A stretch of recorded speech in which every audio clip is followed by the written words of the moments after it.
अजितदादा पवार नाव घेतलं की आठवण यायला लागते. निर्णय आणि कामाचा ध्यास. नेहमी काहीतरी नवीन करायची त्यांची तयारी होती. त्यांनी दाखवलं की राजकारण म्हणजे फक्त सत्ता नाही, तर लोकांची जबाबदारी असते. आज आपल्यासमोर सुनित्रा पवार म्हणून नाही, सुनित्रा वहिनी अजितदादा पवार उभी आहे. पण हा फक्त तिचा क्षण नाही, हा विश्वासाचा आणि वारसाचा क्षण आहे.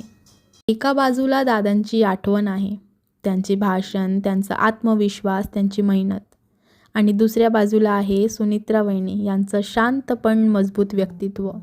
जिथे त्या कधी सावलीसारख्या दादासोबत उभे होत्या, आज त्या स्वतः प्रकाशात उभ्या आहेत. हे फक्त एक पद नाही, हे पुढे नेलेले स्वप्न आहे. ही शपथ नाही, ही अपूर्ण राहिलेले कामाची जबाबदारी आहे. दादा नेहमी म्हणायचे, काम कधी थांबू नये. आणि आज काम थांबले नाही, फक्त जबाबदारीचे हात बदलले आहेत. आज सुनित्रा वहिनी मुख्यमंत्री म्हणून शपथ घेत आहे.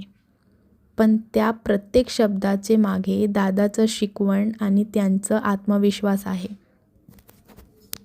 तो थांबला नाही, तो पुढे चालत राहिला. आता त्यांचं मार्ग तिचा पावलातून पुढे गेलं.